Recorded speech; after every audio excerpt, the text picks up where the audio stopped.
Hi, everybody. My name is Grace Bubeck, and this is a book conversation in the series of book conversations that I do as part of my Living from Love offerings.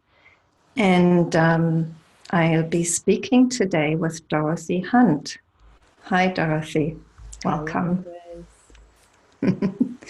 I'm really happy to have you for this. And just to show you the book is called Ending the Search, from Spiritual Ambition to the Heart of Awareness. And actually, Dorothy says at the end of the book that the book was called Riding an Ant to the Moon, Spiritual Ambition and the Search for Enlightenment. And, you know, I think it's a much better title because it both gives a sense of the poetry of your writing, which is just beautiful, and I very much enjoyed. And also it gives a sense of the more paradoxical message that's so much part of your book, Dorothy. So do you want to comment on that title? Well, I like the original title as well, but I think the editors felt like one had to have a bit of Zen background to know that there was the moon of enlightenment, and I used the ant to mean the ego, that we're not going to be able to discover that by using thought. But, you know, this is a different title, and hopefully it will appeal to a broader audience, is what sounds true believed, I think. Yes, probably. That's what I figured, you know, it's very kind of in your face. That's what it's about. And of course, that is also what it's about. True. That's true. Yeah. So let me just say, to introduce Dorothy, oh, where's your image, Dorothy? I lost you there. I see you. There you go. No, I just wanted to in your video. So Dorothy is the spiritual director of Moon Mountain Sangha in the Bay Area in San Francisco. And she was asked to teach by Adyashanti. And these days she tells me she loves doing what she calls awakening groups, which are ongoing groups that people participate in over long stretches of time. And that is, maybe you can say more about those yourself, Dorothy, maybe towards the end of our time, when we just give references to where people can go to connect with you if they're interested in that. Just to say, I'm trying to convince Dorothy to offer these groups also online. So far, they're just offered locally in the Bay Area. So, and I also want to say that the book comes from such deep stillness and silence that I didn't just want to launch into a regular book conversation, but I wanted to start by Dorothy just leading us in a few minutes of meditation and silence. And if you're watching this video, if you're not here directly, but you're watching the video, I'd invite you to also follow that. And of course, you can also jump to when we start talking again. But, you know, my sense is that Dorothy's gift is very much in the depth of stillness that comes through in her book and through her teachings. And I'd invite you to let her invite you into that in the next few minutes. Yeah, I'd be happy to. So, because part of The book is speaking about the heart of awareness. It's the term that I use to try to point to what's actually unspeakable. You know, our true nature doesn't have a name, but I liked heart of awareness because when this is moving through the body mind, there's a sense of love and there's a sense of the heart that we all share. And so I thought I would invite you into the heart of awareness if you're open to such a thing. And I just invite you to close your eyes if you feel inclined. And I wanted to just start with what Ramana Maharshi would invite to himself in the early days. And he would say to himself, enter with love the temple that is your own heart.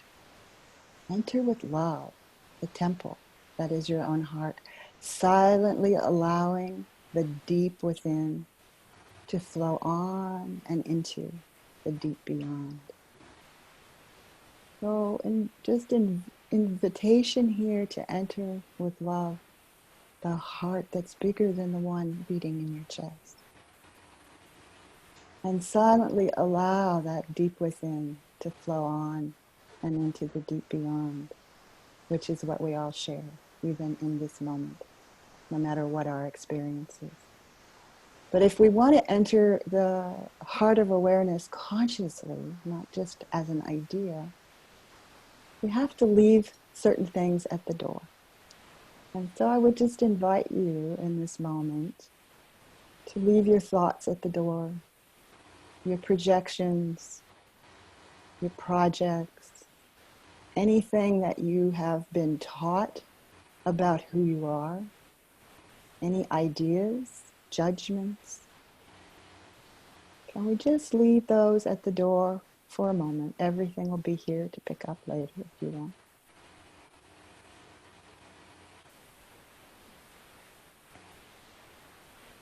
And now can we just leave the past for a moment at the door and any projections about the future?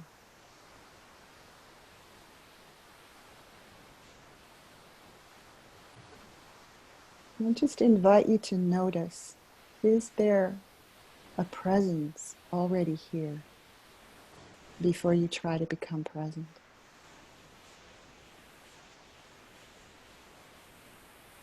Is something already quiet, still, silent, before you try to become still and silent?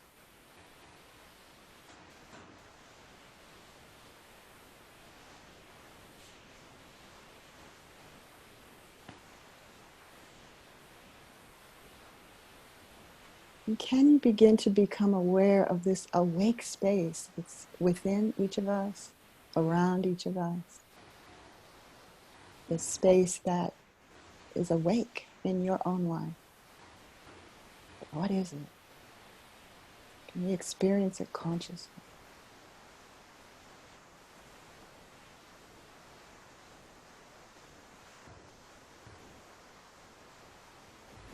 And to whatever extent you are able in this moment to connect with that deep dimension of yourself, this awake space, I would just invite you to answer silently to yourself these questions about this experience. Does this space have any shape?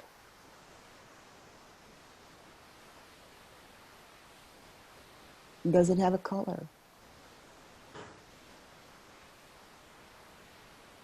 Does it have any weight?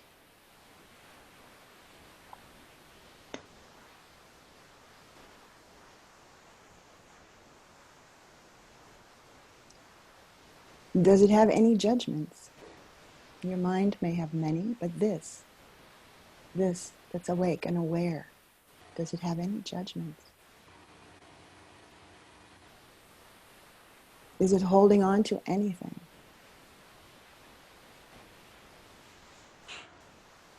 Is it refusing anything?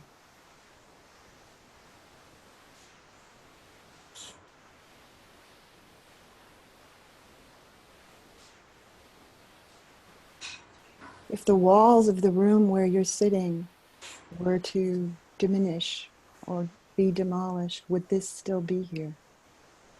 This awake space? Did you create it? Can you destroy it?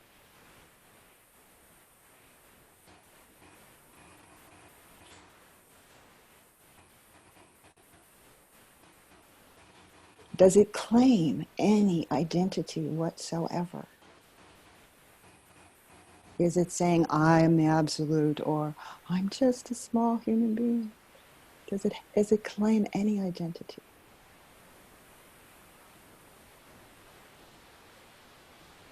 Or is it simply here for whatever is here?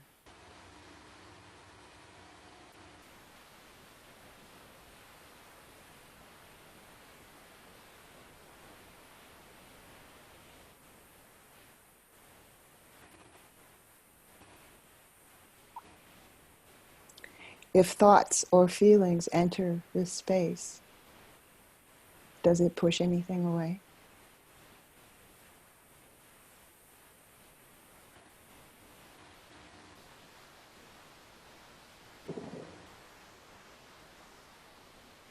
Isn't this that's awake in each one of you what's always here, regardless of your experiences?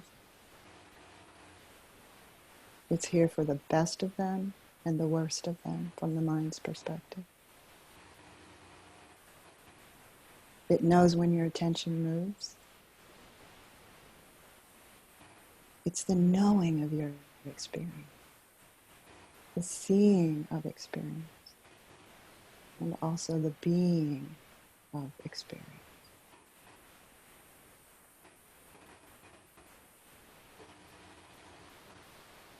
And so I would just invite you to rest for a few moments, not simply in this awake space, not simply in the silence, but as the silence, as this awake, aware space.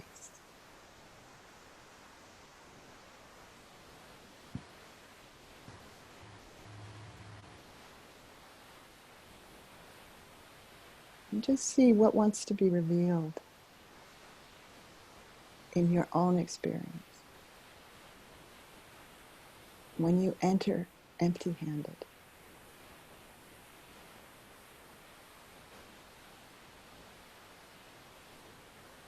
This heart of awareness. We'll just sit for a few moments quietly together.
And if you would like to begin to slowly open your eyes if they have been closed. And just begin to notice if this awake, silent space is still here, even as you take a sip of coffee or see what's ever in your room. Has it gone anywhere, even when thoughts return?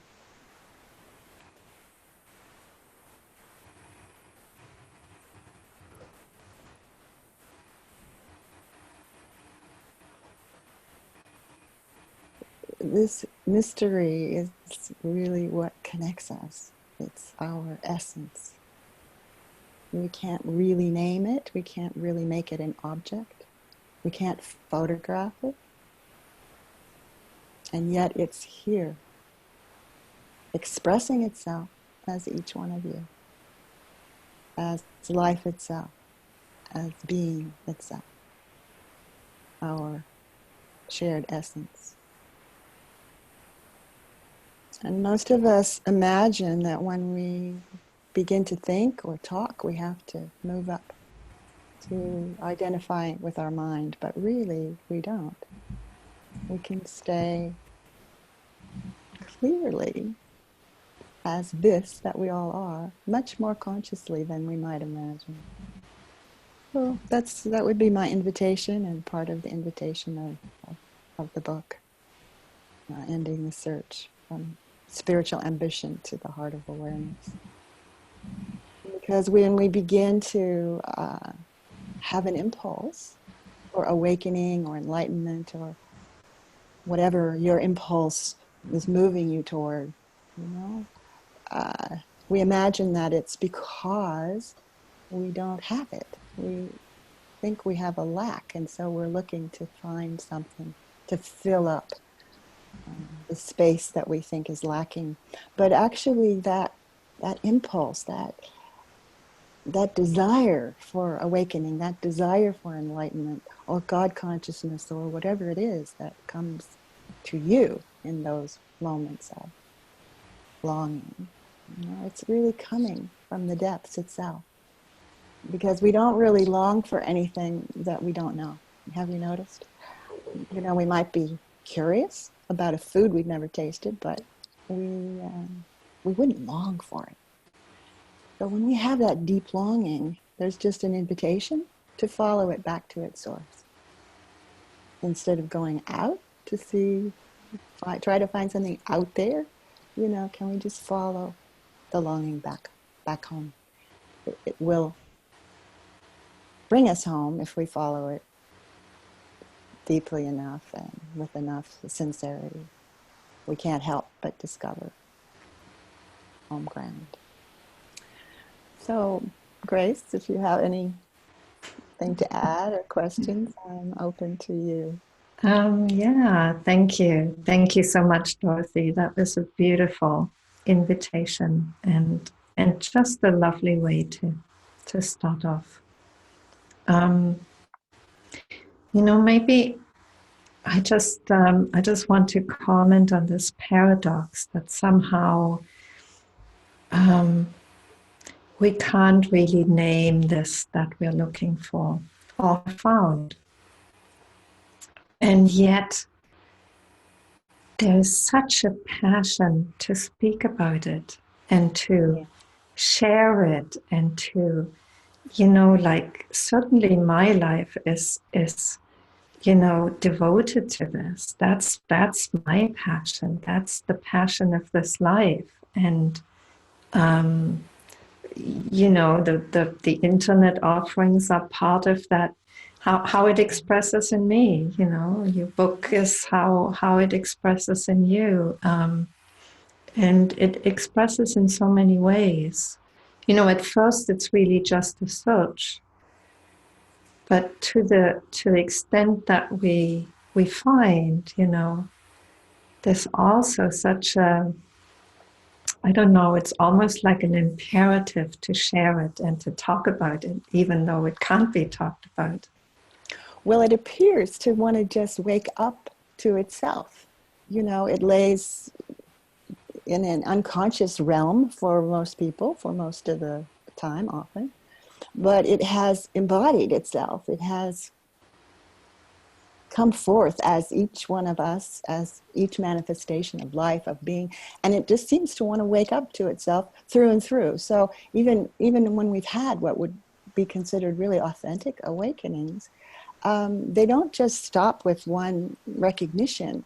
You know, this wants to not just wake up as awareness, transcendent, waking up out of being simply one body, mind, egoic identification, whatever. It wants to wake up in the heart where we experience love and compassion and intimacy, because your own awareness, it can't be separated.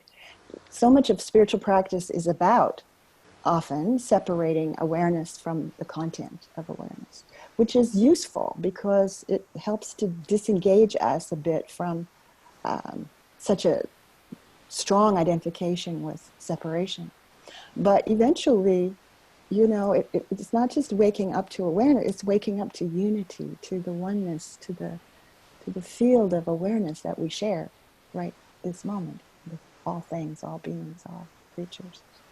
And then there's a deeper yet awakening that really touches into this place in ourselves that is holding so tightly to a separate identity. And then we're invited into this space that really has no name. We can't make it an object because it's what we are. So, you know, our search can only take us so far. It takes us to the edge of the unknown, but it can't take us beyond because our mind is just operating in, and I'm talking about mind of thought here, not big mind in a Buddhist sense, but our mind only lives in time. It lives in past, present, future. And so it can't really take us to the timeless, even though even that is an expression of the timeless, but it can just take us to the edge. And that's when we can stay put, if we're courageous, or we may a million times flee from that edge of the unknown. But eventually, we're invited to realize that this is waking itself up. This is wanting to know itself. This is wanting to love itself. It's wanting to see itself, and that's something that each of us actually is a vehicle for. You know, we're able to express in our own unique way this. You know, so each of us, we might say, is like a flower in a field that has the same ground. We all have the same ground, but each expression is unique. And that's the beauty of it, really. Yeah. Yeah. And the beauty of your expression is that there's such clarity in your descriptions.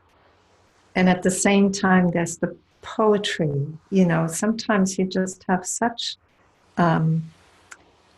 striking formulations of something that you want to communicate. You know, a certain image, and it's just beautiful. You know, it's so fresh and very striking when one reads those phrases, because they're just like little gems. You know, they. Well, I'm glad we have one person that appreciates this expression. I'm sure I'm not the only one, Dorothy. I'm sure I'm not the only one. And the beauty is that this that we are doesn't actually need to be appreciated. Do you know? It's fine with blame. It's fine with, you know, accolades. It doesn't have a position that it's trying to hold on to. And so that's part of the freedom that we have when we're really touching more and more into this dimension of our being that actually is already free. It's free to experience the moment. So many seekers are trying to get away from experience, right? Or hold on to the beautiful ones. And they, you know, there's a sense of frustration, I'm sure all of us have experienced, you know, with this idea, I've got it, I've lost it, I had it in this retreat, now I'm back taking the garbage out, and where did it go? You know, it's that kind of dance that makes us feel like we're not what we are. But from my perspective anyway, the divine is just here having a human experience. It's having your experience. And what a remarkable thing, what an amazing thing. And so it isn't, eventually we discover that this freedom is not just freedom from, it's the freedom to have the experience at hand. And that's why when we're not trying to get away from experience, but we're here present to it and willing to really see it through and through more and more deeply, you know, we can't help but bump up against our true nature because it's the ground out of which it all arose. Mm. Mm. And you know, my sense is also, to the extent that we're in touch with that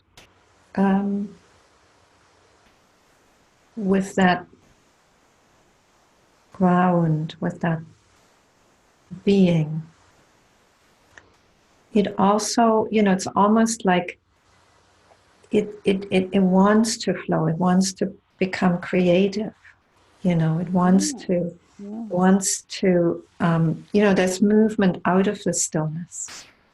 Absolutely. And that's why, you know, that's why I appreciate your particular expression so much, because it's unique, you know. It's like, who would have thought of a title like riding the Anand to the moon, you know? It's like, well, that's your phrase, and it's just wonderful, you know. And I'm just struck by the creativity Well, that we're co-creators, aren't we?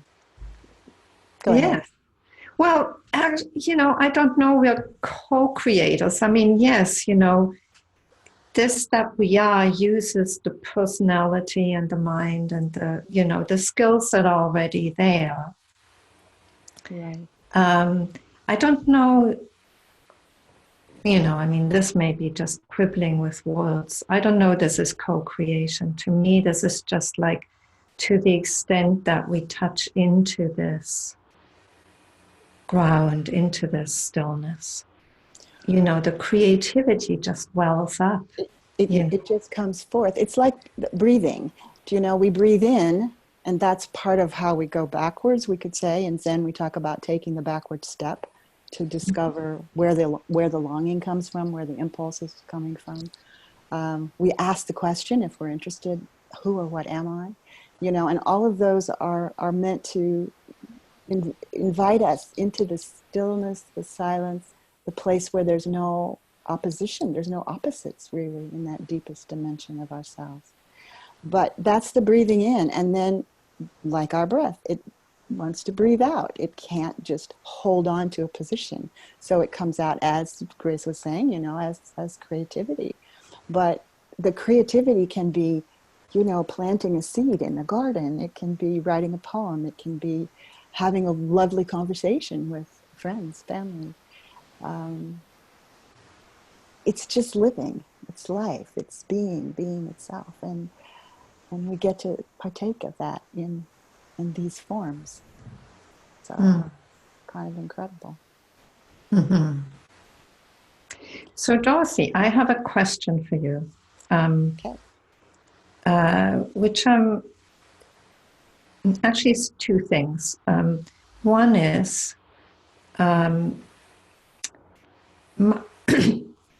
my sense is that this, you know, this stillness, this remembrance, can be there partially. You know, there can be glimpses of it before there's a full awakening to it. Mm-hmm. Mm-hmm. And that's often like underestimated or overlooked. Yes, You know, it's like not appreciated, especially these days where everybody talks about awakening. And so, you know, this just sets up another goalpost. where really, if we are true to our own experience, we have to be truthful about when we are in the mind, in the small mind, in the thinking. And also when we're actually not there, when there is a glimpse or a longer stretch of just knowing this, that we are, having a sense of it. It may be, not full, but there may, because, how can we not have a sense, like you say, even when we're yearning for this? There's got to be some sense of it, because otherwise we couldn't even yearn for it. Well, we all have a sense of it. We just often don't call it that. The moments of awe, or the moments where we're not separate from the moment. We're dancing, or we're laughing, or we're eating, and we're not thinking, oh, I'm eating, I'm dancing, it's just happening spontaneously. And this is the life of life. It just is happening spontaneously. And so I think it was Stephen Levine who, in a book I read once a long time ago, he said, there are no enlightened beings, there's only enlightened moments. And I really love that, because anyone can go to sleep or wake up in a moment to moment to moment. And so often we don't appreciate, as you say, the glimpses or the moments where we're really not separate. We've had that experience of just being in the flow. Maybe you're running or swimming or making love or whatever, where you're not separating a self from the moment. So it's that idea of a self that's doing, that's thinking, that's feeling, that's doing it right, doing it wrong. I mean, that's the creation of a great deal of suffering. And I think a lot of people have even from childhood on, the sense sometimes of this mystery. We don't have words to explain it. A lot of times we don't even share it. Some time ago, I did a group called Spiritual Spiritual Autobiography, and we watched videos of various spiritual leaders in different traditions, and then wrote our own spiritual autobiography. And I think there were maybe 80 people or something in this group, and so we divided up into groups of 10 and sat around a table of 8 each time we met.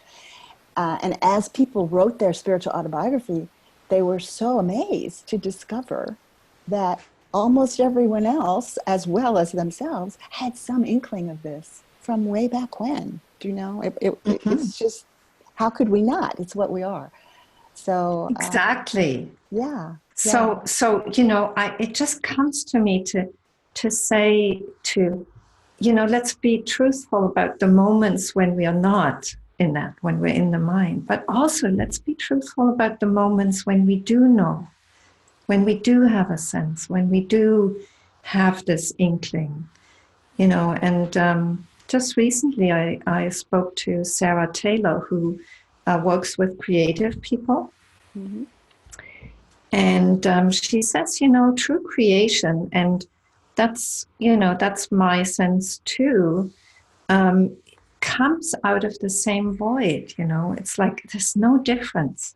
And when you're doing anything creative, that void, that emptiness that's so full, that out of which something rises. Every moment, something is arising right out of that, every single moment. Yes. Based on the causes and conditions that create that moment, we might say. One thing I would say in response to being in the mind or not being in the mind is that there's always something aware, And so when people say, well, I'm in my mind, I would ask, well, what's noticing that? Because we're never not this, whatever this is, by whatever name, we're never not that. And so what's happening is our attention has moved, right? Mm-hmm. Our attention has moved to thoughts, to feelings, to whatever, but there's something aware of that attention moving. There's something awake to even the movement of attention. And so when you begin to look back and see, is this already here? You know, even when I'm stuck in what we would call a very egoic moment, is something already present to that, you know, awake to that, aware of it. And then we begin to keep looking backwards, we might say, to that fact, rather than thinking that every time I have a thought or a feeling that I wish weren't here, or that feel so dense and condensed, that somehow we're doing something wrong. Because this that's awake in us, it knows just the what is of the moment, that it doesn't make the same interpretations that our mind makes. And those interpretations create a ton of suffering, you know, about a self that's doing life right or wrong, instead of the moment as it is just happening. You know? Yeah. It's happening. Even the thought to do something just happens. Where did that come from? You know? It's all creation in a sense, you know, moment to moment, right? Yes. Yeah. Yes. I guess I was just saying that you know, when we start looking at our own lives and looking at moments when things just kind of arise and we don't know where they come from, you know, that's examples of, you know, creative people know these very well, but even, you know, like I used to teach intuition, and one of the pointers I gave to people about intuition is it's knowing something that arises from nowhere, you know, that has no train of thought that led to it. And so people get used to, they kind of notice, yes, there are some things that just kind of pop up out of nowhere, you know. So it's like noticing when things just arise out of nowhere, out of nothing, as well as noticing when there is, you know, clearly thinking going on. And even that thinking, if we keep going backwards, it's just arising, isn't it? Yes. Even Yes. though it's conditioned, you know, we're all conditioned, you know, genetically and based on all kinds of things. Conditioning is not actually our problem. It's identification with it. It's feeling like that's who I am, or that's the extent of who I am. And that's why, to me anyway, the most relevant question in the so-called spiritual search is really, who or what am I? Because that's the question that will stump us. You know, we'll say, well, okay, I've done self-inquiry. Who am I? Who am I? Nothing happened. I'm not doing it right. But it's not about finding an intellectual answer. When we're interested deeply in that question, it will eventually lead us to, I don't know. I don't know. And then can we stay at that edge and step into, I don't know. It's a beautiful thing. And most minds get scared with the unknown. So they distract themselves, go somewhere else. Maybe happens many times. But eventually, the question itself dissolves the questioner. And then we know we are this that's deeper than we thought. This that's, it's, well, I call it a mystery, but it knows itself, and it reveals itself in our own experience if we're really, really interested in who or what am I. And that's what brings the freedom. Because when we're free of the me that thinks that everything is about it, you know, that it's the victim of life rather than life itself, the victim of life rather than expression of life, that's when we get into a lot of suffering. Judgments, at least, if not suffering. Yeah. So Dorothy, I'm aware of time. I will ask one more question and then we'll open things up. So Sure. Advance announcement, if you have a question or you'd like to share something, you get yourselves ready. The question I have is to you as a psychotherapist and spiritual teacher. You know, I myself also work psychologically and therapeutically with people. It's kind of psychospiritual. You know, that they're often so intricately intertwined, aren't they? And there's something that's just been so fascinating to me. And I was wondering whether you could comment on that from your perspective, also as a psychotherapist and spiritual teacher. Something specifically? Well, yeah, let me get to it. Okay. So it's fascinating to me how it's possible for, you know, when there's conditioning that arises, or pain that arises, or anything that arises, and it's seen with clarity for what it is. It's seen with love for what it is. Often that's enough for it to just dissolve. And I know you comment on that in your book. You mention that in your book.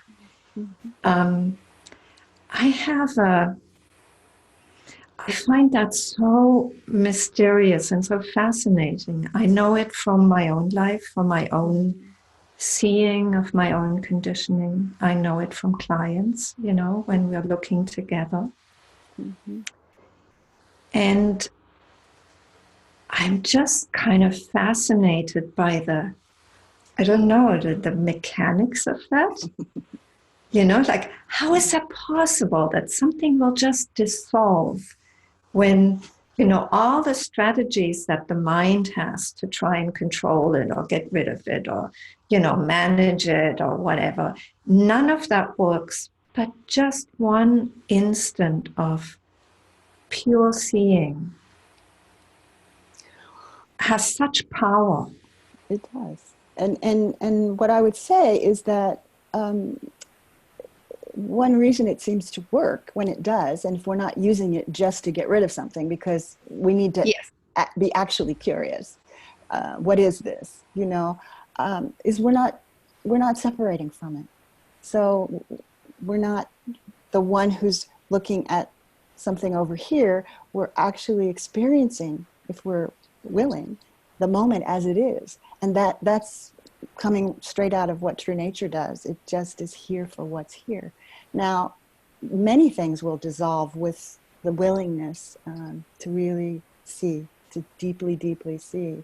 There are then these core beliefs that many of us, and maybe all of us, carry for however long we do, which will keep coming back. You know, we might dissolve, and then tomorrow they're here, and the next day they're here, and so those are asking for a little bit more attention. And one of the most common core beliefs is I'm not enough. I'm sure some of you have experienced that. There's a psychological dimension to that for many people in terms of conditioning, but there's also something of truth in it. And when we can see that, there's a possibility for opening to that larger space, because, you know, we will never, ever feel like a limited version of ourselves is enough. So that's just the truth. Egoic thought is limited, you know. It's not wrong. It's just limited. And so it will never really feel like enough. And then there's, you know, the psychological overlay. And so much that brings people to the spiritual search is really a desire to get away from suffering in some way. Very few people, in my experience anyway, really, really want the truth from the beginning. They want something else. They want to get rid of something or be more at peace, or, you know, all of which is lovely. It brings us to the moment. But yeah, the looking directly into it is our non-separation. And when we're not trying to manipulate, get rid of, do away with, refuse, reject, you know, that moment, as you say, something magical seems to happen. Because the ground that doesn't look away, that doesn't push away, is just seeing itself.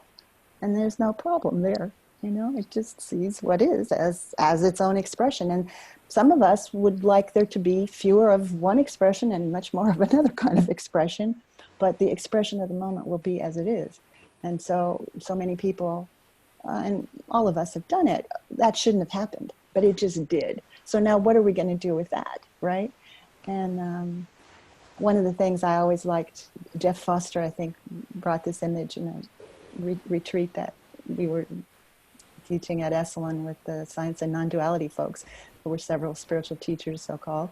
But he was saying, you know, it's like these little children parts of ourselves are just keep knocking at the door, you know.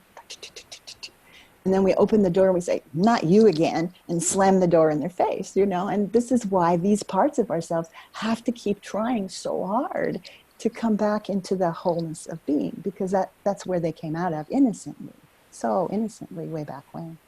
So that to me is like the intertwining of the psychological and the spiritual. You know, we begin to understand that our misunderstandings are so innocent. You know, there's no one to blame. But when we see that, something can open up and deliver a deeper message, and a more loving and compassionate message, because it just feels like, to me, I mean, it's pretty simplistic, but that everything just wants to be, you know, being just wants to be itself. And sometimes I'll say to my clients or whomever, sometimes sadness is just so happy when it can be sad. you know, because we're just like, no. Okay, bring it into the heart. Can we meet it with this compassionate heart of ours? You know, and then something begins to soften and often, in time anyway, dissolve. And if it doesn't, it's really okay. That's okay too, from my perspective, because what we are is okay with life being as it is. And then that's the freedom we didn't expect.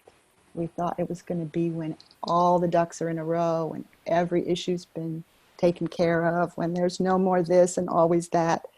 But that's not freedom. That's a conditional view of freedom that most minds hold, but the true freedom doesn't hold that. So we're free to have the experience that's here. And hopefully we see that there's no self having it. It's just arising. Yeah. That is very liberating, to realize that it's totally okay to be who we are. You know, it just is what it is. Yeah. And then there's just kind of a warm, compassionate openness to your life. Do you know, does that mean there are no challenges? No, we'll have challenges. We have a human body. We may experience pain. There may be suffering even. You know, when Suzuki Roshi was the end of his life, when he had cancer and it was painful, you know, he said to his students, he said, you know, you might see me suffering, you might see me in great pain.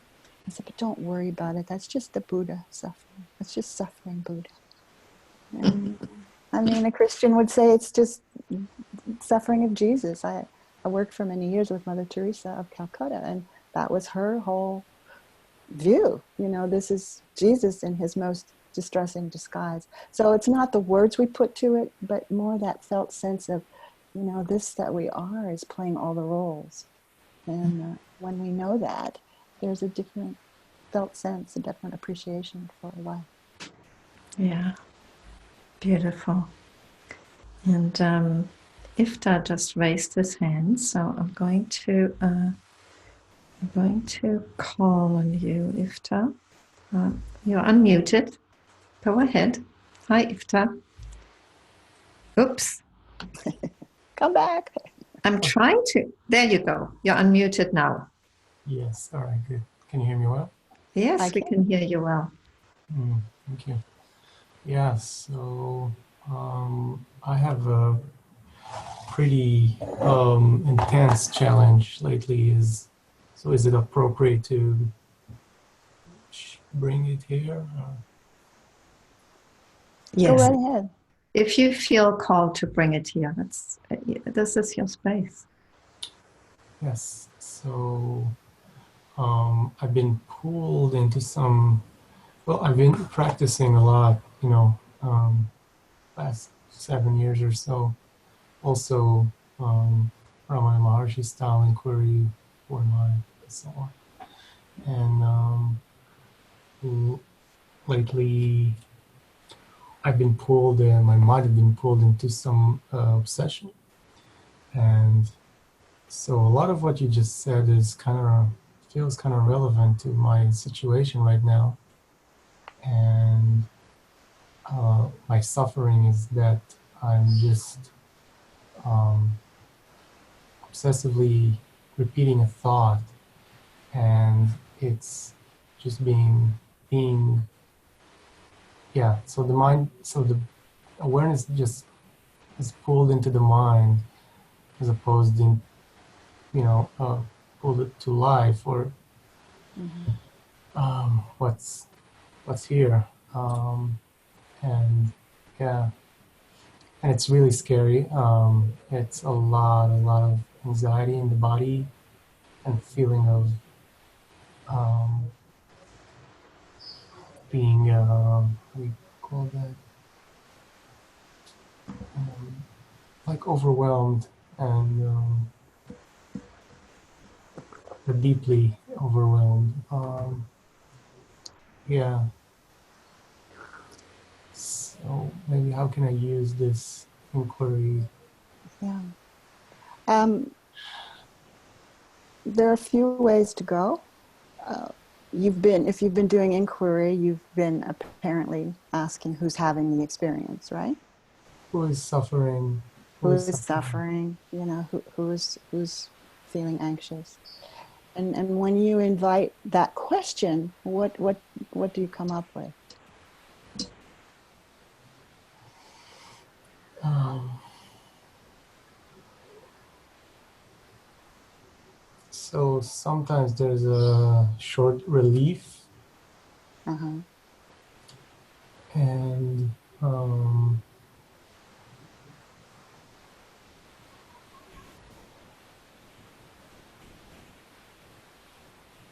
yeah, but not a lot more than that. Yeah, yeah. One of the things that I've noticed, and this may be part of your experience, I don't know, is that when we have had some early trauma or suffering, or when we were at our most vulnerable and open, we felt hurt or not seen or understood. And then when we come into the spiritual life and we're doing meditation or we're feeling more and more open, there's something in the body that's holding on. So it's not safe to be this open. And so, there's the openness and then there's a contraction. And it's really challenging. So I feel a lot of compassion, because this is a very challenging thing, because this is kind of wired into the body for some of us, that this openness is not safe. And we've spent our whole life trying never to be that vulnerable again. And the openness, when it's the vastness of the universe, that feels great. But when this openness starts to move in the body mind, it feels vulnerable at first because we don't have the same defenses. So sometimes we become aware that there's trauma that's held in the body that actually wants to find some way of dealing with it on the physical plane. Do you know? Some body work or massage or somatic experiencing or that sort of thing that's actually tending to the part of ourselves that's not verbal. And I don't know that that's what's happening, in your situation, but I put that out for anyone, that those things that just seem to be so overwhelming, you know, may need some help, to be there together with it.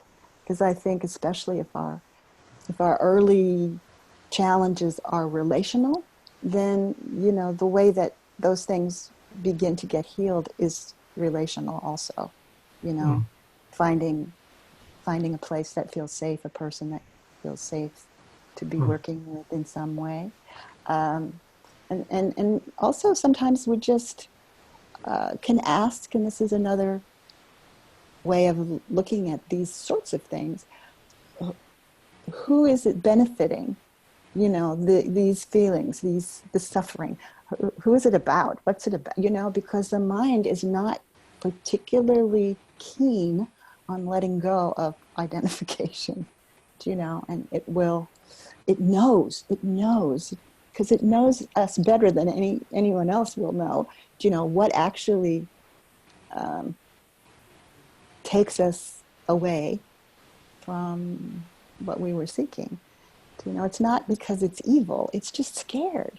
You know, it feels threatened. Our mind feels threatened. So, you know, everyone knows for themselves what works best to get the panic button pushed. But the main thing is to treat yourself with a lot of compassion and gentleness, from my perspective anyway, because something just wants to come back in home. It just wants to come back home, you know? Whatever that anxiety is about, you know, can it be here and be held with the compassionate heart? It's written that the Buddha once said, you know, hold your anger as if it's your only child. And mostly we're trying to get rid of things that don't feel good. They just want to come back home.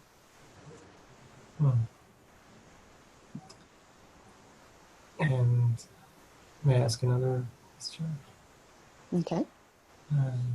Thank you for that. And so can it be the case sometimes that too much inquiry, or for someone really with a traumatic past, it could be wise not to actually inquire too deeply or too intensely? You'll know. You know, in the old monastic days, you know, especially in something, say, like Zen, there would be just, oh, go sit more, go sit more, go sit more. But, you know, as we know more about psychology and how things seem to work in the body-mind, that's not always the thing to do. And so sometimes, yes, it won't feel comfortable, but we're able to be with whatever this is. And that can be a question that you even ask yourself, can I be with this right now? And if the answer is no, we don't have to judge it. But we find, as we're willing to sit with it, that we do have a much bigger capacity than we ever imagined. But then there are times that the answer will be no, I can't be with this right now. And then we honor that, because that's how truth is moving in you in a certain moment. So I would trust your inner guidance. We all have an inner guru. We don't have to find an outer one necessarily, but sometimes they come anyway, like the guy behind me, Romani, maybe came to you as well. But it's just a projection of our inner knowing. And so I would just invite anyone to trust that, to trust when you need more, when you need less. Dada had a quote that I always have liked when people ask about effort. You know, he said, if effort's required, effort will appear. If no effort's required, no effort will appear. So we just stay close to the bone, you know, in terms of how we feel moved. Yeah, so I would invite you to do that as well. Okay. Yeah, thank you. Maybe I'll just add something to this, Ifta, that just occurs to me. You know, it's so easy when we discover self-inquiry and the relief that comes with self-inquiry from the person or from the grip of whatever, you know, we're holding on to in the moment. It's so easy to move from that into using self-inquiry as a way to get rid of, you know, unpleasant feelings or sensations or thoughts or, you know, obsessions obviously are both kind of energetic and thought and emotion. And when you use it to try and get rid of, the obsessive thoughts. It's not going to happen, you know. It doesn't work, because at that point it's used by the mind for its own purposes of controlling or getting relief. And so, you know, I'd go in the same direction as Dorothy, to just ask, is there a way that this obsession, whenever it shows up, that it can just be received for what it is, you know, that you can just be willing for it to be here when it's here, and happy for it to go when it goes, you know. But to really just, instead of trying to get rid of it, really just be willing for it to show up when it does.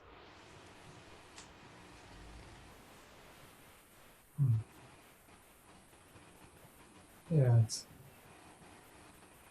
a lot of just a lot of fear in my experience. Yeah.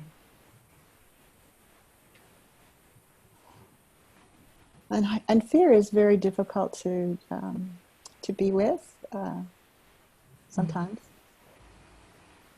And yet, the more that we are exposed to this, it's awake and aware in us, we realize it's actually not threatened by anything. Even though the body-mind may feel threatened, you know, something isn't. And that isn't threatened can actually look into the matter in a way that our mind can't, because it's caught in believing the beliefs. So, yeah. Anyway. The good news is everything experientially will come and go. That's the bad news too. If we've had great experiences, those come and go as well. But, you know, the only thing that doesn't come and go is what we're pointing to, you know, that actually can bring some freedom. So, yeah. Amen. And I would just say, you know, when you do have those moments where you say they're short, just, you know, realize that those little short moments where you find peace or relief or relaxation, they're bringing a message. And maybe we need to have that message brought many, many times before we are able to go a little bit further, a little deeper. But it is what you are, regardless of what's happening with your mind. We just don't have to believe everything that comes through. You know, because no belief is truth. Some are more useful than others, as you well know. You know, but there's no belief that's truth. Truth is beyond beliefs. So, is there someone else that might want to ask a question or comment? Yeah, maybe I'll just add something else, which Dorothy already said, Iftar, which is that it may be good to find also to get help from somebody who, you know, ideally has skills both at a psychological, therapeutic level, where you can be held in this, and also that is open to truth, to love, because ultimately, you know, that's where the true healing happens. You know, we talked about before, this clear seeing is so healing. It's so it's very powerful. So if that can be harnessed, you know, at the same time, that's a very powerful combination. Yeah. So wishing you well in this. And let's see whether anybody else would like to ask a question. I'm just going to switch to gallery view and see whether anybody's waving at me. Does anybody else want to come on?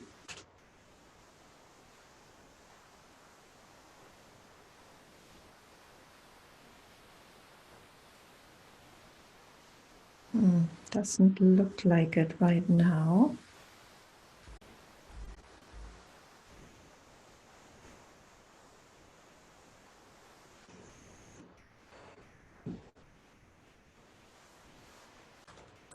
Dorothy, did we want to, I'm just struck by this theme, whatever it is, obsession, trauma, pain, suffering can be so deep and so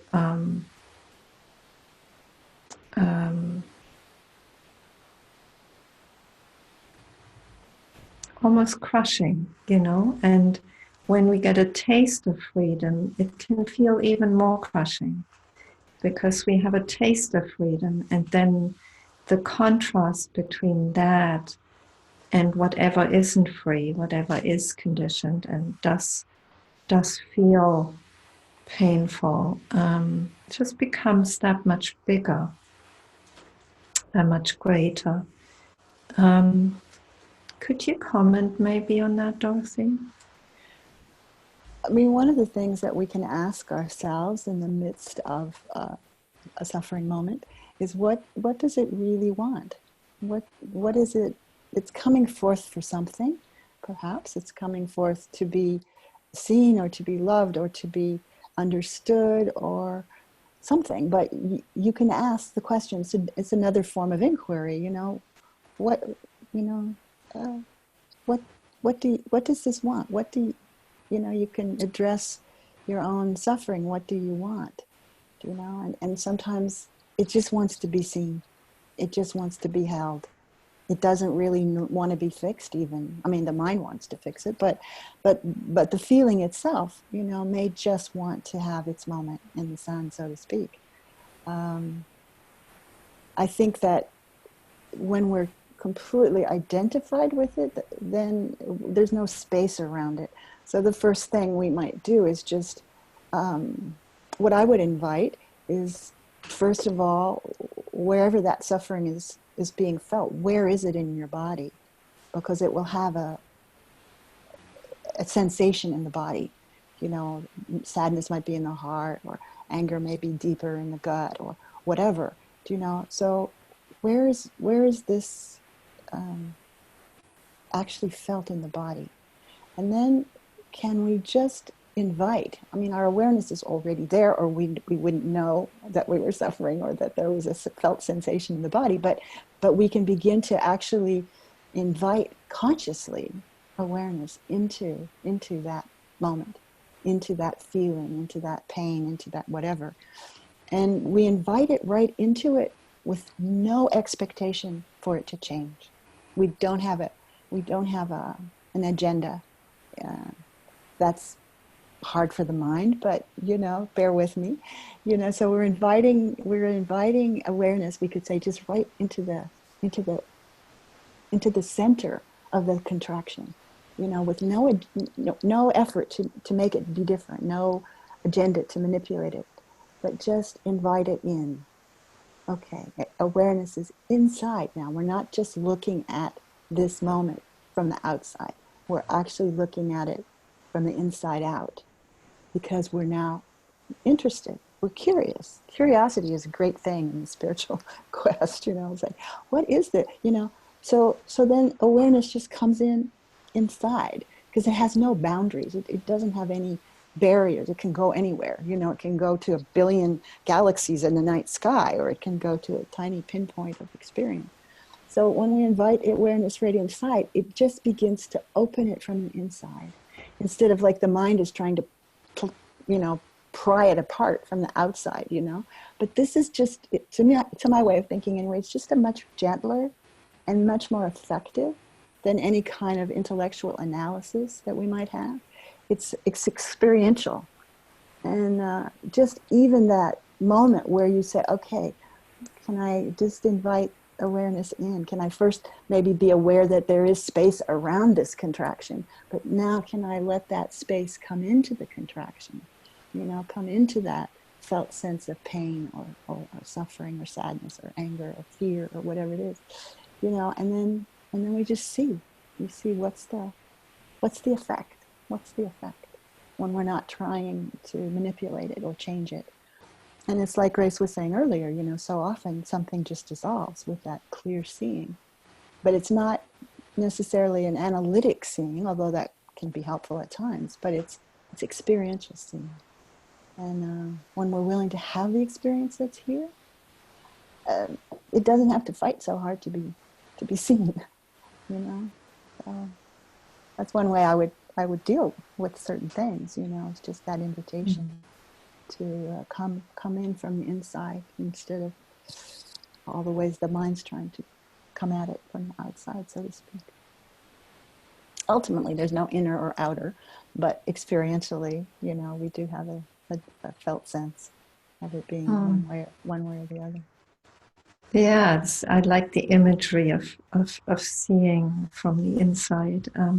To me, it always feels like there's an intimacy there. There's a non-separation there. You know, it's like there's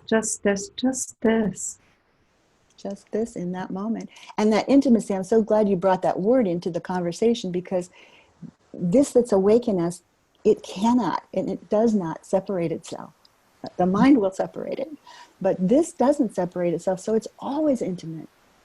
It's completely intimate.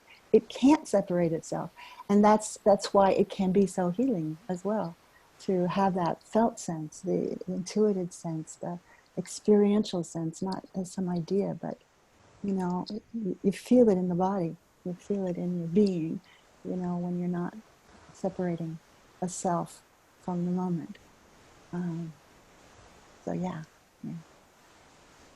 And that's a real discovery, isn't it, Dorothy? Because as long as we're in the suffering, there's like this crushing burden.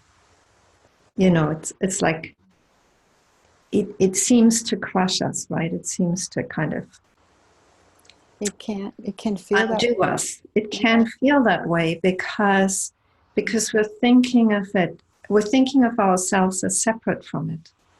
Well, and so often thinking that it won't go away as well. That this is my plight for the rest of my life, and so we take whatever's past and project it to the future, and then have a whole narrative about it. And one other thing I would just bring into the conversation about suffering is that there are many people who are very identified with it as an identity, and everything is seen through that film, through that lens, we might say, even though, it's a gorgeous day and you're out for a walk and da-da-da-da-da, but, there's one little thing. And then there's a thought, you see, it always happens to me, I can't have a break or whatever it is, there's just that, okay, the conditioned way of viewing oneself is just latching on to whatever fulfills its narrative and kind of completely having a blind eye to the bigger life, to the rest of life. So, there are a lot of ways that suffering is, it's very authentic. And then there's some ways that it just is continually identified with in a way that just keeps the spin going. And like the question I was posing a little bit earlier, like who's benefiting? Nobody's benefiting. Well, who's really benefiting, by this identification with suffering? And it's that part that wants to hold on so hard to the separation. But even that is moved by the causes and conditions that come from the ground up. So even that doesn't have to be judged from my perspective. Not that it's not easy, that it's not difficult, I should say. Yeah, can be found. Ifta, did you want to come back on any of this? Hold on, I'll just unmute you again.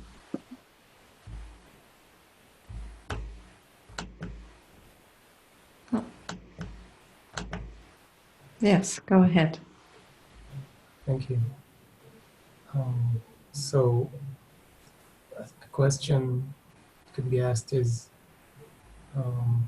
whose benefit is this?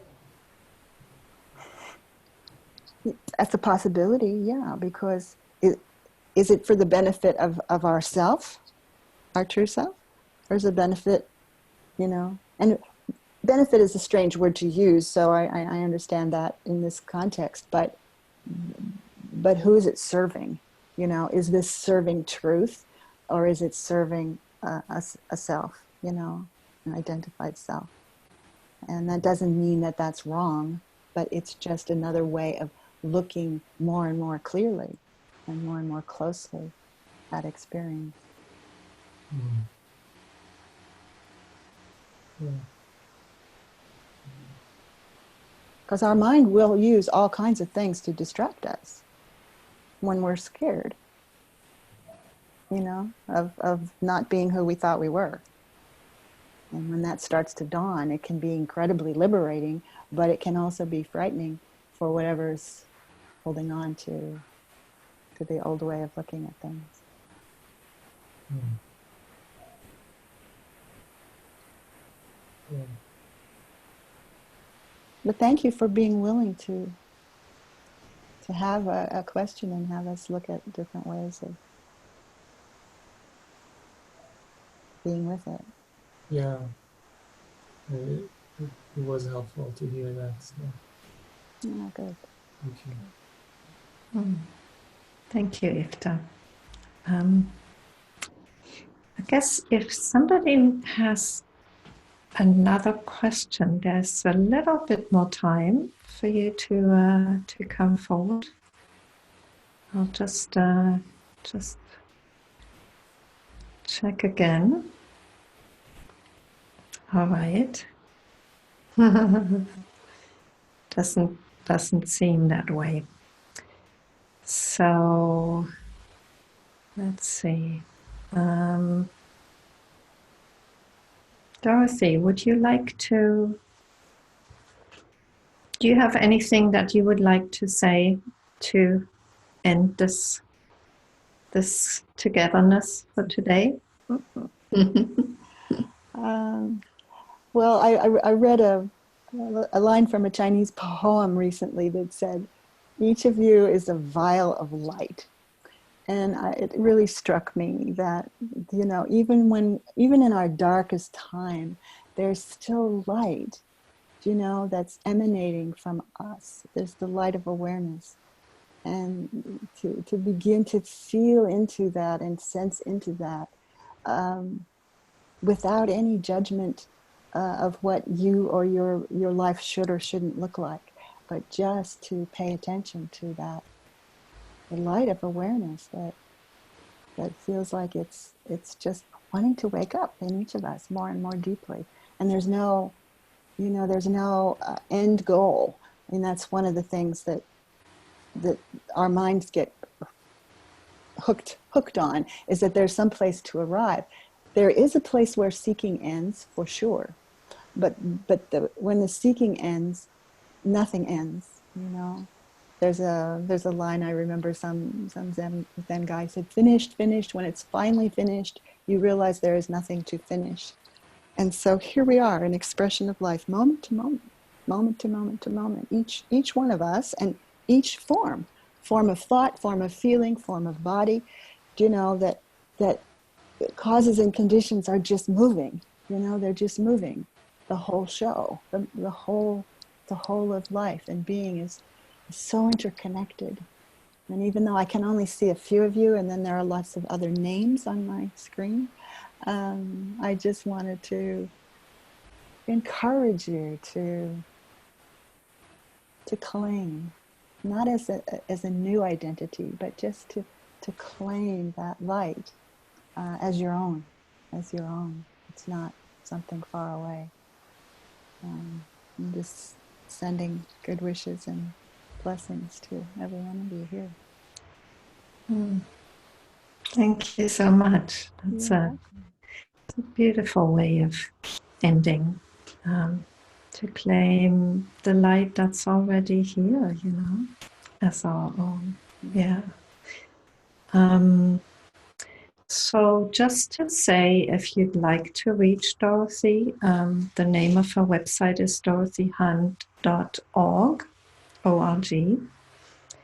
And if you write to her and you say you want to do an online group, she might just be willing to do it.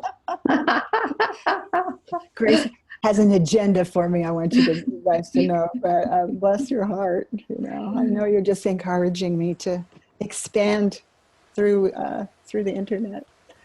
Yeah, we have a little karma together, Dorothy Yes, and I. we must. I got you onto the screen for the very first time You did some time indeed. ago. Yeah.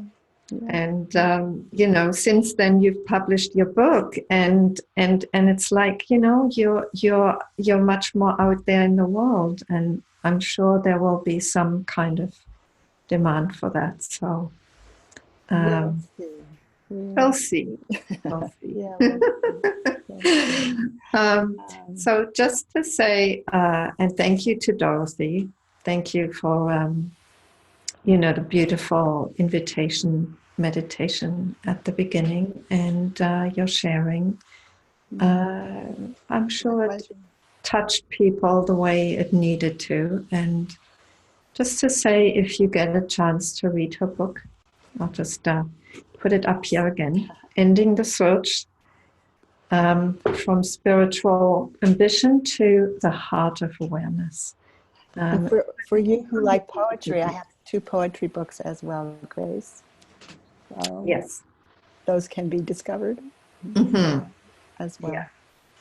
And you've got those on your website also, is that correct? Yeah. Yes. And if any of you would like to be on the Moon Mountain Sangha mailing list, we send out just a monthly newsletter that has a little message from me and then dates of events and things like that. So you're welcome to write and say you'd like to be on the mailing list. We'd love to have you. So, okay, good. Good. And thank you to all of you for being here. And thank you also for your donations. That's what makes the continuing of these offerings possible. So you can make the donation on the event page, which is where you got the link, or you can just go to living-from-love.com and go to the donate page there. So as of right now, there's no further event fixed right now. But if you'd like to get also on the mailing list, you can do that on the website, the Living from Love website. And we'll see you again soon. Bye-bye. Namaste, everyone. Namaste.